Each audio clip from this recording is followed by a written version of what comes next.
billahi minasyaitonir rajim. Bismillahirrahmanirrahim. Assalamualaikum warahmatullahi wabarakatuh. Waalaikumsalam. Innal hamdalillah nahmaduhu wa nasta'inu wa nastaghfiruh wa na'udzu billahi min shururi anfusina wa min sayyiati a'malina. May yahdihillahu fala mudilla lahu wa may yudlil fala hadiya lahu. Asyhadu an la ilaha illallah wahdahu la syarika lah wa asyhadu anna Muhammadan abduhu wa rasuluh. Allahumma shalli wa sallim wa barik ala hadzal nabiyil karim wa ala alihi wa sahbihi ajmain. Yang saya hormati Bapak Ketua Mushola beserta pengurus, yang saya hormati alim ulama, tokoh masyarakat, cerdik pandai, Bapak Ibu, orang tua saya yang saya muliakan, hadirin hadirat yang semoga kita semua senantiasa dirahmati oleh Allah. Tidak bosan-bosannya kita bersyukur kepada Allah dan mengucapkan alhamdulillahirabbil alamin. Allah masih memberikan kita kekuatan iman, walaupun mungkin di antara kita ada yang sakit, tapi tetap hadir di mushola ini. Semoga ini menjadi asbab disembuhkan oleh Allah dari segala penyakit, dimudahkan urusan, dimurahkan rezeki insyaallah. Berselawat kita kepada Rasulullah sallallahu alaihi wasallam dengan ucapan Allahumma shalli ala Muhammad wa ala alihi wasallim. Semoga dengan banyak kita berselawat kita mendapatkan syafaat yaumil akhir kelak. Di dalam hadis Rasulullah mengatakan, inna iblisa yad'u arsyahu 'alal ma'. Sesungguhnya iblis itu meletakkan singgasananya di atas air. Tsumma yab'atsu saroyah, kemudian dia sebarkan tentara-tentaranya. Fa'nahu minhu manzilatun a'zamuhum fitnah. Iblis, tentaranya yang paling hebat adalah yang paling besar menimbulkan efek fitnah. Jadi tiap hari rupanya iblis ini melapor, Pak. Melaporlah tentara iblis yang pertama. Wahai Tuhan, aku sudah berhasil membuat anak durhaka kepada orang tuanya. Padahal Pak, kedurhakaan kepada orang tua ini salah satu di antara 4 orang yang tidak pernah masuk surga dan mencium baunya aja tidak dapat. Arba'atun haqqu 'ala Allahi alla yadkhilahumul jannah wa la yuziquhum na'imaha. Ada 4 orang yang tidak pernah masuk surga, menciumnya pun tidak dapat. Mudmin khamrin, orang yang suka minum minuman keras. Aklu malil yatim, orang makan harta anak yatim. Aklu riba, orang makan riba. Akul walidain, durhaka kepada orang tua. Padahal tidak akan masuk surga nih Pak. Tapi apa jawaban iblis Pak? Ma sonatu syai'a. Engkau belum melakukan apa-apa. Kecil, tidak ada artinya bagi iblis Pak. Dosa-dosa seperti itu masih kecil Pak. Padahal Pak ya, mungkin kalau kita masih ingat, ada anak kecil yang mendaftar untuk perang Badar. Nah, namanya Mu'az bin Ammar al-Jamuh. Satu lagi Muawiz bin Afra, umur 13-14 tahun. Mendaftar ikut perang, kata Rasulullah, kalian ingin mendapatkan pahala jihad fisabilillah? Ingin ya Rasulullah, berbaktilah engkau kepada kedua orang tua. Karena apalagi orang tua di masa tuanya, dia kembali seperti anak-anak. Jadi kalau sempat anaknya berbakti kepadanya, nilainya sama dengan jihad fisabilillah. Jadi kalau kita ingat lagi Pak, orang yang terkurung di dalam gua, ada 3 orang yang terkurung di dalam gua. Kemudian berteriak pun mereka tidak akan ada yang dengar. Akhirnya jalan satu-satunya adalah bertawasul. Tawasul ini Bu, menceritakan satu amal yang paling ikhlas yang pernah kita lakukan. Jadi boleh Pak pamer amal kepada Allah, tapi amal yang paling ikhlas yang pernah kita lakukan. Jadi yang pertama ini dia katakan, ya Allah, aku ini seorang pemerah susu sapi. Aku pernah berjanji kepadamu ya Allah, aku tidak akan memberikan susu perahanku kepada siapapun. Aku tidak akan menjualnya kepada siapapun sebelum kedua orang tuaku mencicipinya terlebih dahulu. Pernah suatu kali aku jauh ya Allah, sehingga aku ke rumah orang tuaku sudah tertidur. Capek aku mengetuk pintu, ternyata orang tuaku tidak bangun. Maka aku bawa susu sapi perahanku itu pulang ke rumah. Dan malam itu istri dan anak-anakku memohon kepadaku untuk memberikan air susu perahanku itu kepada mereka. Tapi karena janjiku kepadamu ya Allah, aku tidak akan memberi kepada siapapun. Aku tidak akan menjual kepada siapapun sebelum kedua orang tuaku mencicipinya. Tidak aku berikan kepada istri dan anakku ya Allah. Bila ini amal ikhlasku di sisimu, sebagai bentuk baktiku kepada orang tuaku, keluarkanlah kami dari penderitaan ini. Langsung bergeser batu. Jadi orang tua itu lebih harus didahulukan daripada istri dan anak. Ini kadang saya kalau nenek bu nampak makan pizza, pizza makan nek, sisa cucu, sisa baru dapat ya. Kalau enggak pernah nenek makan pizza. Tuh kalau nenek pergi wirid bawa tas bagus pak, bagus tasnya. Sisa menantu Ustaz dah rusak resletingnya dikasih saya, ada rusak resleting, baru dapat nenek nih pakai tas bagus tuh. Jadi memang kedudukan orang tua ini dalam Islam itu sangat ditinggikan, bahkan nomor 2 setelah Allah. Wa'budullaha wa la tusyriku bihi syai'an wa bil walidaini ihsana. Nomor 2 orang tua setelah Allah. Nah, jadi kalau orang memuliakan orang tuanya, apa kata para ulama? Berdiri dia di hadapan bukit batu, kemudian dia katakan jadilah kau emas, berubah bukit batu itu menjadi emas. Ini kata kiasan. Saking mudahnya hidup anak-anak yang berbakti kepada orang tua. Kadang banyak bu, orang udah rajin sholat, cuman susah dia untuk memuliakan orang tua. Mungkin terakhir nelfon beberapa bulan yang lalu. Kadang ditanya ada jenguk mama. Ada Ustaz bulan berapa? Atau bayang tak bapak tetap bulan berapa tuh pak? Nelfon pun enggak. Sholat rajin pak kan? Jadi dosa sebesar ini, tapi bagi iblis kau belum melakukan apa-apa. Masih kecil sama iblis tuh bu. Makanya orang-orang yang mendurhaka sama orang tua itu tidak ada betul digoda iblis tuh pak. Pandailah mereka sendiri itu. Tidak usahlah digoda-goda lagi. Kemudian datang yang kedua melapor.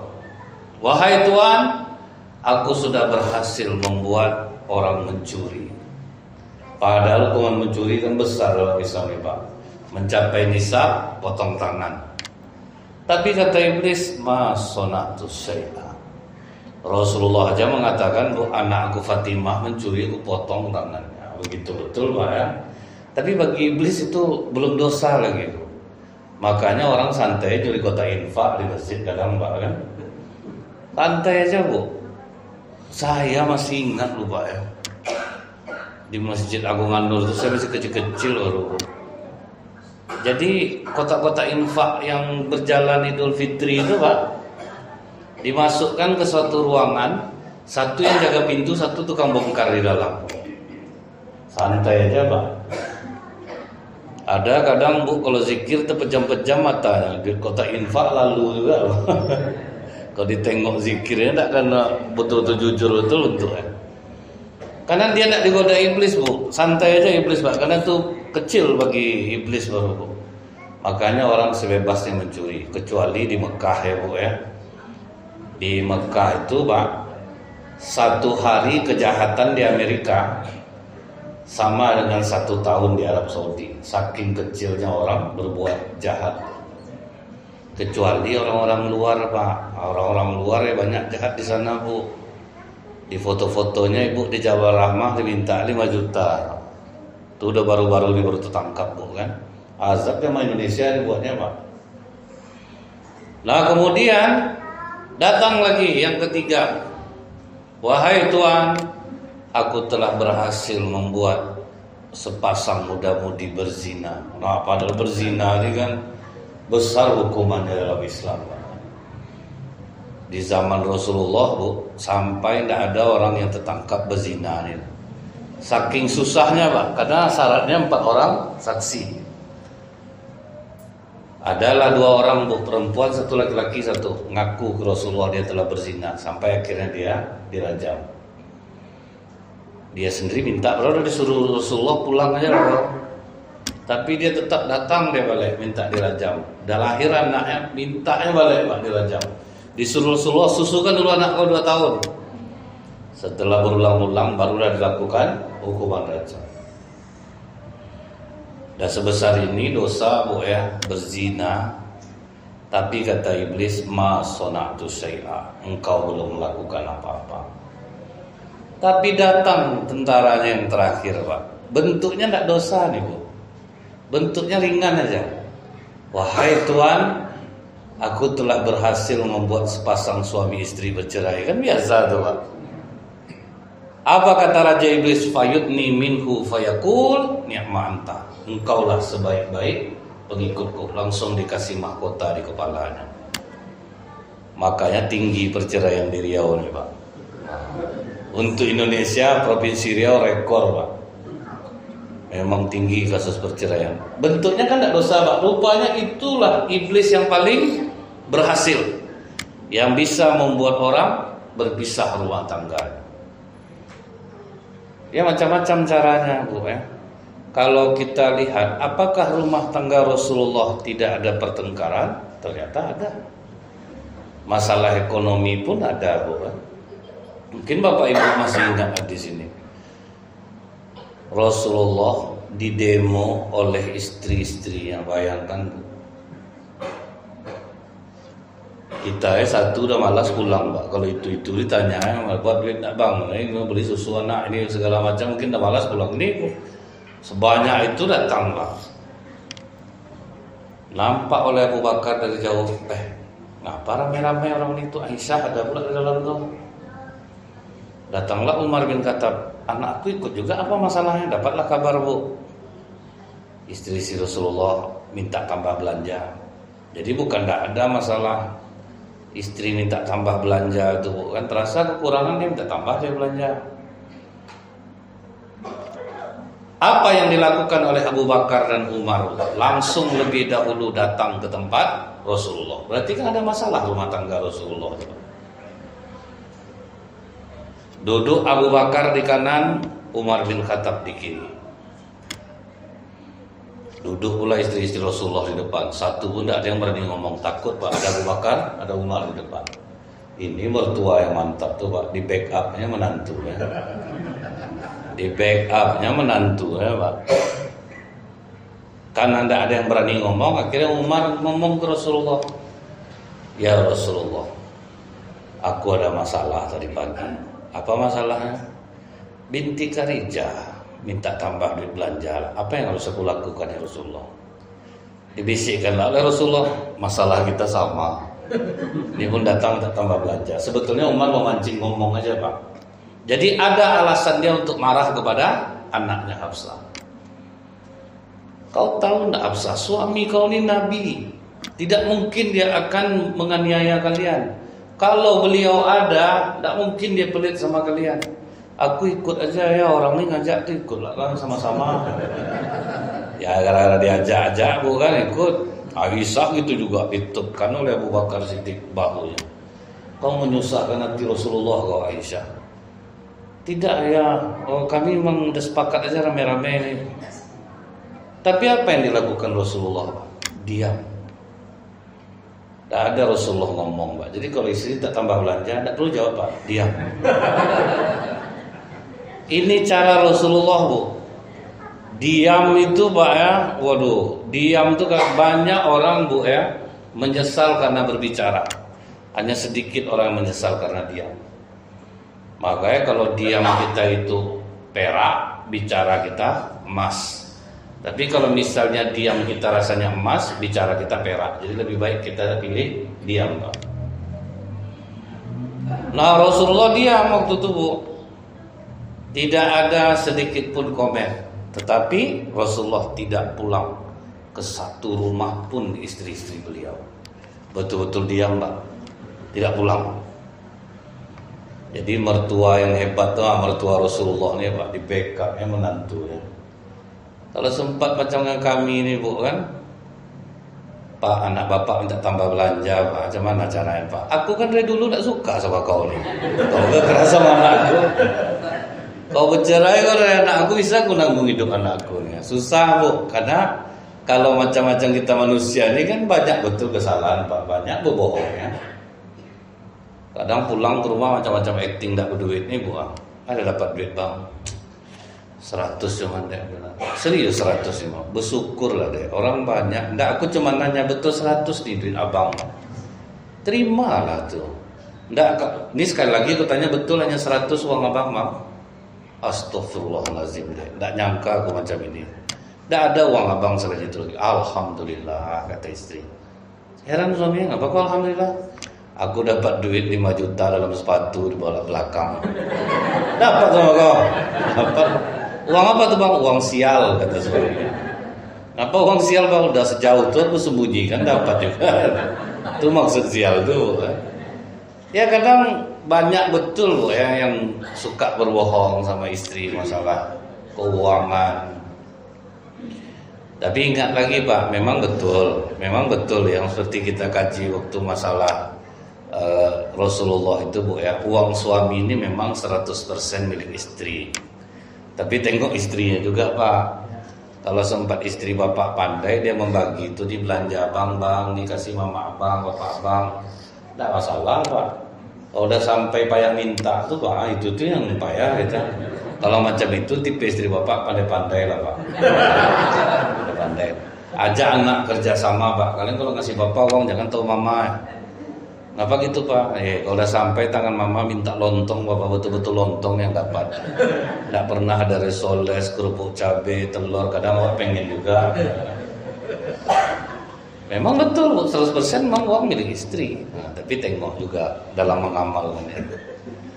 Nanti kena Bu. Ada orang dengar pengajian Pak, semangat ngamalkan Pak. Saya cerita Rasulullah itu di rumah, apa yang bisa dilakukannya sendiri.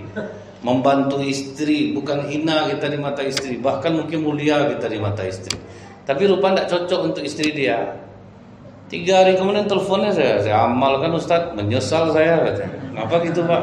Pulang pengajian malam itu kan saya bantu dia nyuci baju Ustaz. Besok diperintah saya, Bang tuh kena terendam, cuci lah. Salah tempat mengamalkan Pak. Nah, dia tengok juga. Dia kaji ini Pak, tidak semuanya ditelan. Ini cocok nggak untuk aku? Kalau nggak cocok jangan. Iya. Misal Rasulullah tuh kalau di rumah suka tersenyum gitu Bu ya. Bapak orangnya wibawa Pak, jangan tak bapak buat senyum Pak di rumah. Tahu-tahu pulang pengajian tentang Rasulullah Bu, sampai rumah senyum Bu. Apa enggak terkejut istrinya?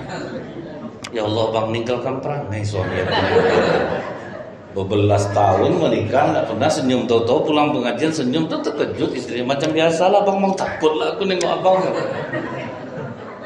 Waktu Covid oke lah cemas-cemas ini abang tersenyum nih Bang, ini yang bikin risau nih, tidak pernah itu Bu kan. Terus senyum. Jadi kajian itu kita ambil. Oh ini cocok sama aku, bukan mencocok-cocokkan ya Pak ya. Ini cocok enggak tuh aku amalkan. Nah, kalau ini pasangan aku rasanya enggak mungkin. Ada jangan dulu. Nantilah pas ada yang baru atau apa gitu Pak kan. Kalau tenian. Nah Bu, kemudian lama Rasulullah itu sekitar hampir 50 hari Pak. Rasulullah tidak pulang sama sekali ke rumah satu orang pun istri. Rupanya ditunggu Rasulullah apa Bu? Wahyu. Nah jadi Rasulullah itu bergerak berdasarkan wahyu. Bukan asal-asalan aja Bu. Belum turun wahyu Rasulullah tidak pulang. Makanya ini jangan Bapak amalkan. Nah ini terkenanglah Pak kan. Waktu istri minta tambah belanja, Rasulullah 50 hari tidak pulang. Itu Rasulullah Bapak janganlah buat macam itu. Jadi di hari ke-50 turunlah surah Al-Ahzab ayat 28-29. Nah, itulah sebabun nuzul turunnya surah Al-Ahzab 28-29. Ya ayuhan nabiyyu kulli azwajika in kuntunna turidnal hayatad dunya wa zinataha fata'alaina umatti'kunna wa usahrikunna sarahan jamila. Hai Nabi, katakan kepada istri-istrimu, jika mereka meminta tambahan dunia kepadamu dan perhiasannya, janjikan, berikan, setelah itu ceraikan mereka dengan cara yang baik. Tegas Allah Pak. minta tambah dunia, mereka ceraikan aja. Kemudian yang bawahnya Bu, wa in kuntunna turidnallaha wa rasulahu wad darul akhirah fa innallaha 'ada lil muhsinati minkunna ajran azima.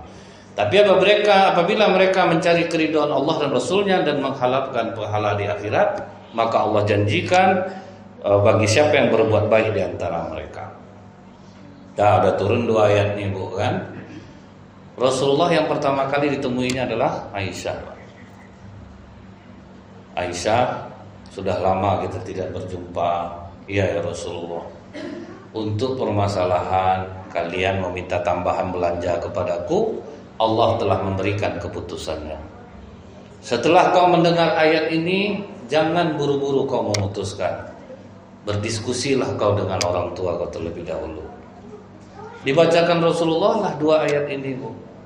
Begitu Rasulullah membacakan 2 ayat ini, langsung kata Aisyah, aku tidak akan berunding dengan orang tuamu. Aku berjanji akan memilih keridhaan Allah dan Rasulnya.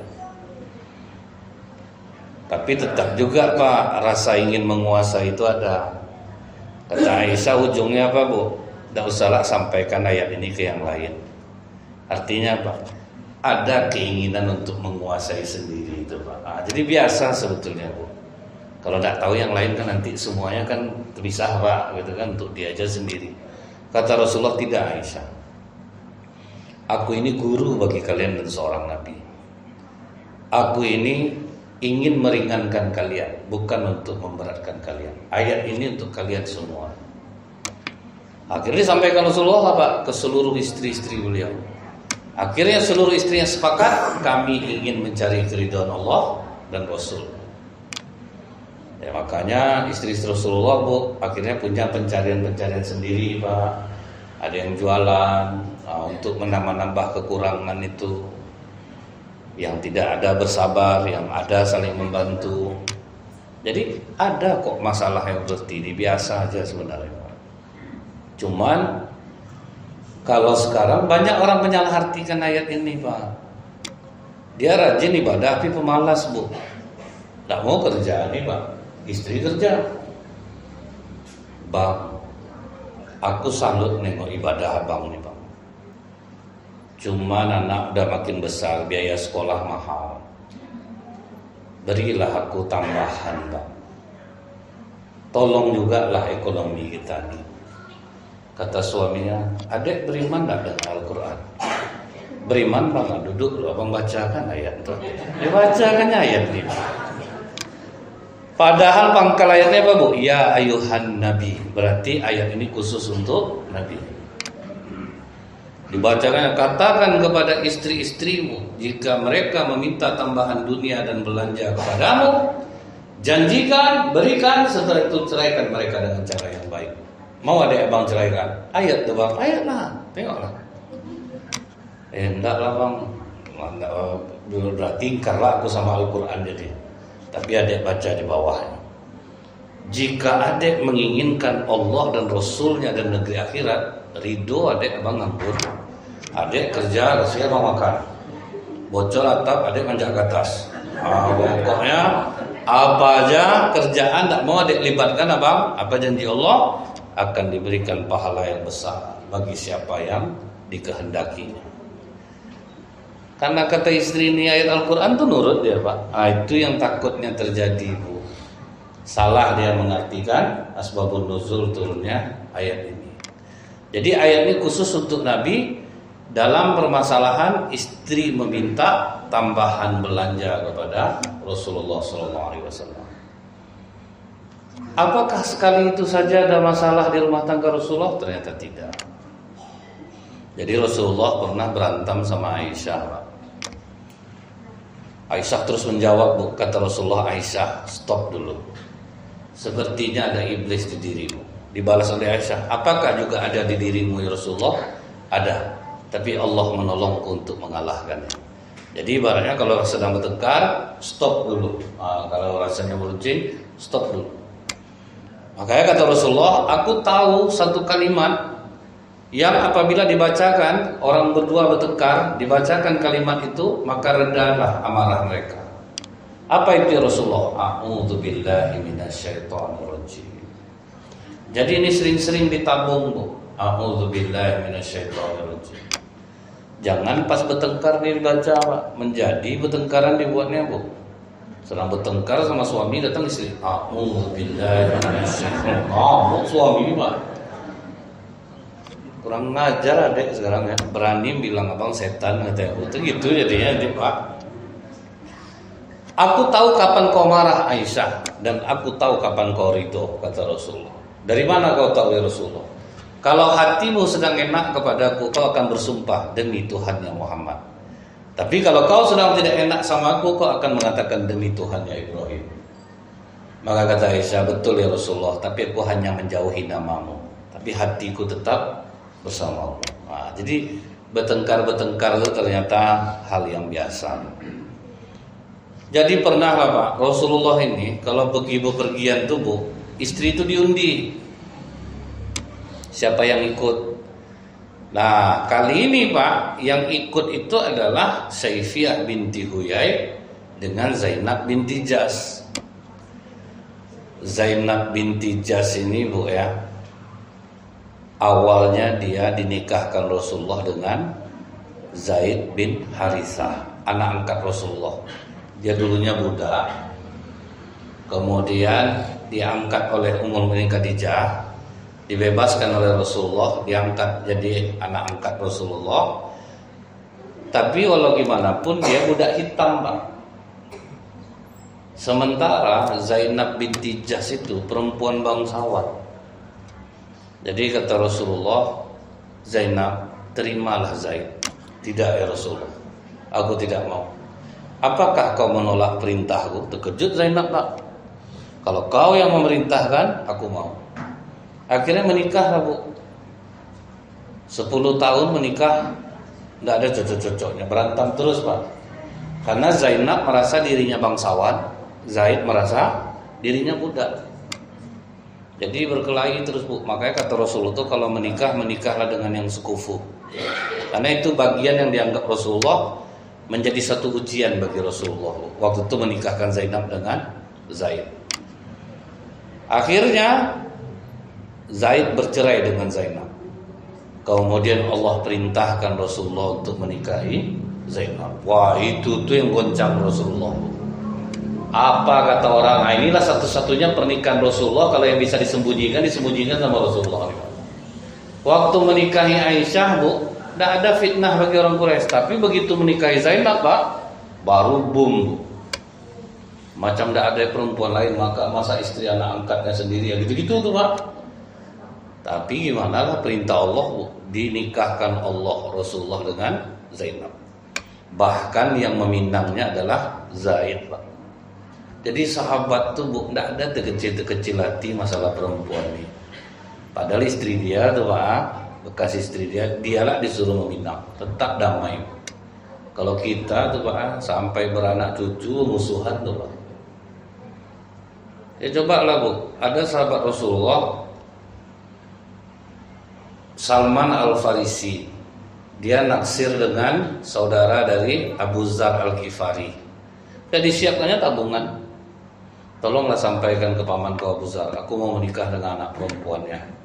Disampaikan oleh Abu Dzar. Apa kata ibu perempuan itu Bu? Aku tuh lebih setuju kalau kau yang jadi menantu aku. Rupanya mak jomblang yang kena pilih Pak. Makanya bapak hati-hati, tidak tolong kawan Pak. Nah, kalau bisa yang dibawa bapak level ketampanannya. Kalau di atas lewat Pak. Jadi rupanya Pak Bu, ditanya oleh ibu perempuan nih ke Abu Dzar, apakah kau mau dengan anakku? Dijawabnya malu Pak. Pas setelah kejadian itu Bu, malu lah Abu Dzar, didekatinya lah Salman. Gimana Abu Dzar deh? Malu aku sama kau Salman. Malu kenapa? Udah aku sampaikan siapa kau, udah aku promosikan. Rupanya orang tuanya lebih memilih aku menjadi menantu. Apa kata Salman Pak? Justru seharusnya aku yang malu Abu Dzar, telah meminang perempuan yang ditakdirkan Allah untuk dirimu. Seluruh uang tabungan aku serahkan untuk menikahlah kau dengannya. Itu persaudaraan sahabat Pak. Kalau kita tuh Pak, tega kau sama aku. Sama-sama kita ngaji ya. Nggak tahu ya kok tikung juga aku. Itu susah tuh Pak. Sampai sama anak dipesankan tuh, kau jangan berkawan sama anak bapak, mama itu dulu terus sama bapak tuh.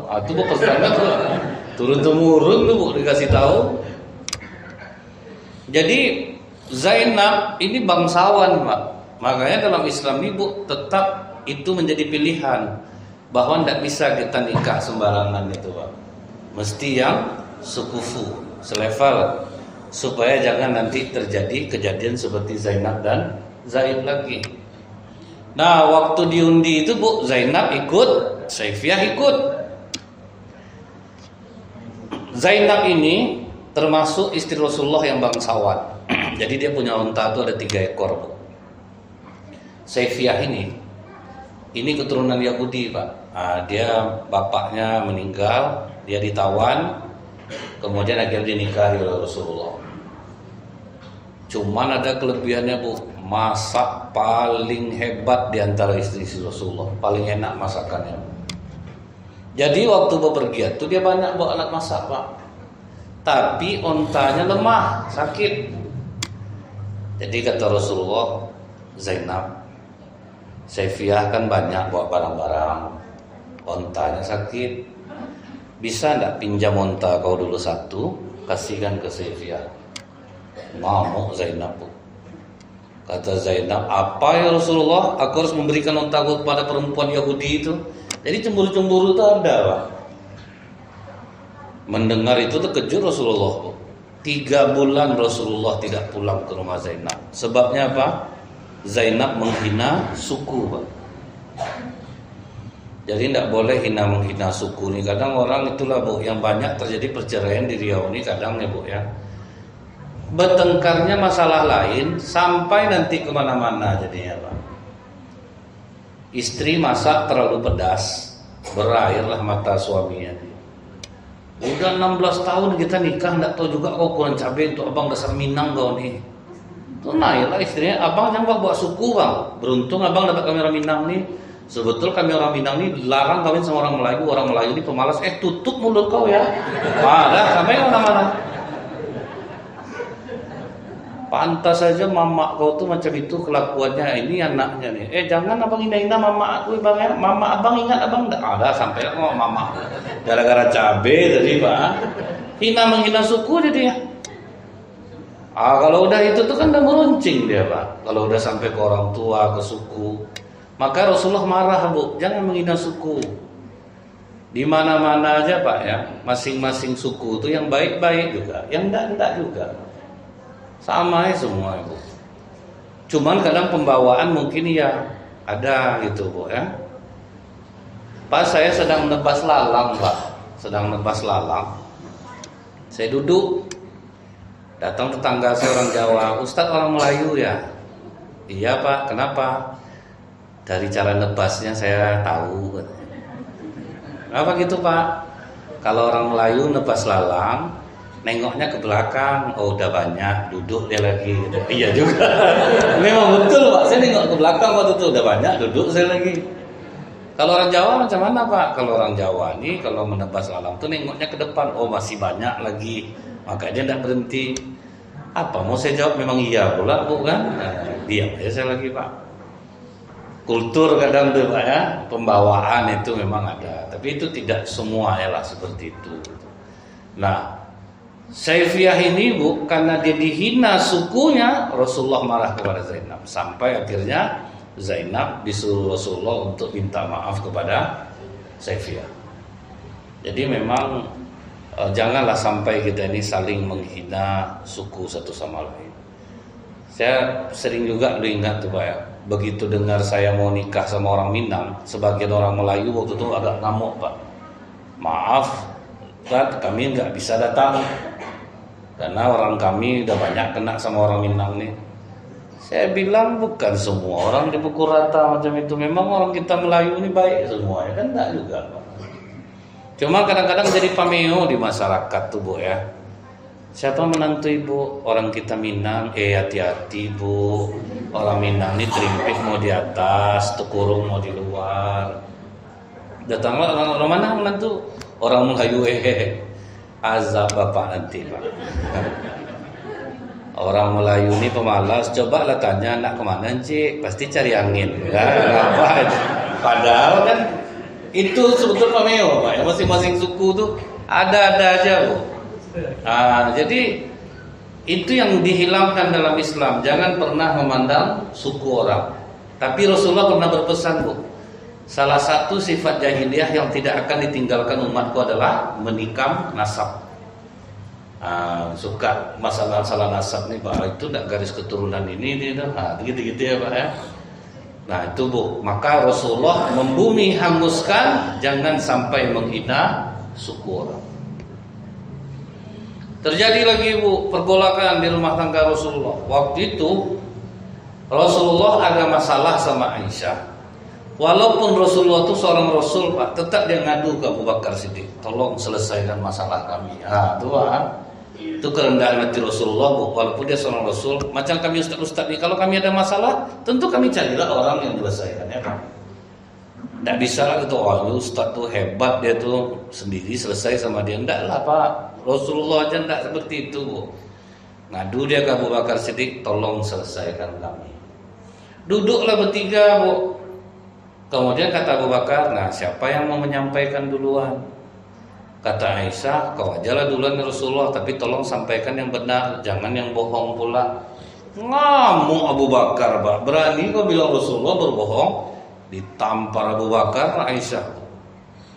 Lari Aisyah ke punggung Rasulullah, langsung dilarikan Aisyah ke belakang. Marah Rasulullah ke Abu Bakar, aku tidak menghendaki penyelesaian seperti ini. Terkejut Abu Bakar, sedihlah Abu Bakar, Rasulullah marah sama dia Pak. Setelah itu apa kata Rasulullah ke Aisyah? Aisyah, walaupun kau sedang bermasalah sama aku Aisyah, tidak akan kubiarkan seorang pun menyakiti dirimu, walaupun itu ayah kandungmu sendiri. Itulah romantisnya Rasulullah. Sempat macam kita Pak, sedang bertengkar, ngadu ke mertua, dibela sama mertua, itu nak tanggung gengkeknya. Itulah kau ada bapak kau tuh sayang sama aku, itu nak tanggung gengkeknya tuh Pak. Kalau dipukul tuh tambah lagi Pak, emang lain anak bapaknya sekarang. Pandai dia melawan sama aku. Jadi Rasulullah itu dibelanya Bu, istri itu dibelanya, walaupun Aisyah sedang bermasalah. Bahkan jangankan Ummul Mukminin Aisyah yang masih hidup Pak, Ummul Mukminin Khadijah yang sudah meninggal Pak, tidak diizinkan Rasulullah satu orang istri pun yang mencela. Kan pernah Aisyah tersilap ngomong Bu, ketika Rasulullah bercerita, waktu aku di Gua Hira Aisyah, aku menerima wahyu dan melihat Jibril dalam rupa asli. Begitu takutnya aku, sehingga aku berlari turun dari atas itu.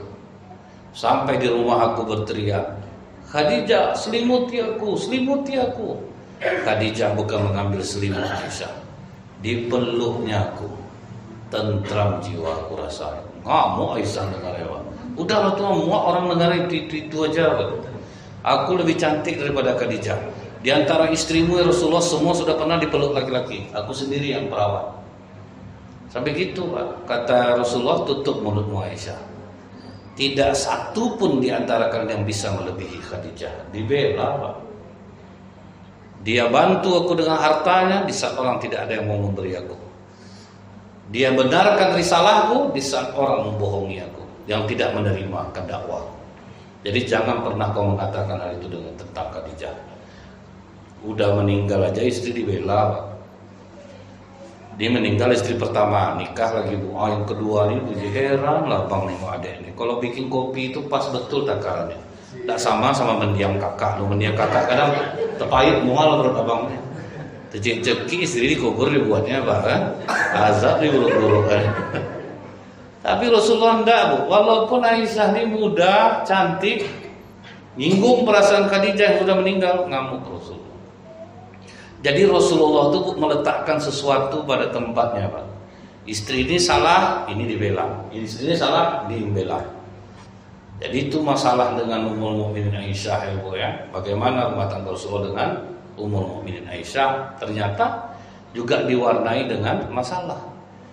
Maka Pak, macam bapak ibu inilah yang sukses mengarungi rumah tangga. Walau bagaimanapun ujian cobaan akhirnya bertahan juga sampai kakek nenek. Sekarang rata-rata rapuh Pak, rapuh betul Bu. Dulu saya sangka Bu ya, anak-anak muda aja bermasalah rumah tangganya. Saya pernah mengatasi masalah rumah tangga kakek-kakek sama nenek-nenek Pak. Udah tua lah baru berperangai Pak. Gara-gara Facebook. Atuk nih pensiun pakai Facebook dia Bu, minta buatkan ke anaknya. Melang-lang buana dia Pak di Facebook Bu. Mulailah dicatnya rambutnya Bu, udah sesak jantung istrinya Pak. Terbacalah di chat dia, di messenger dia, umur om berapa? 60, Masya Allah om, masih tampan juga om lagi. Itu enggak diacunya istrinya lagi Pak. Itulah awal masalah itu. Jadi ternyata sekarang ini mulai rawan semua nih Pak. Cuman yang sekarang ini betul-betul rapuh. Kalau macam Bapak, saya menyampaikan ke Bapak Ibu ini seperti disampaikan kepada anak cucu dan menantu Pak. Kalau untuk Bapak Ibu apalah guna lagi. Tidak ada guna lagi. Udah melewati semua Pak.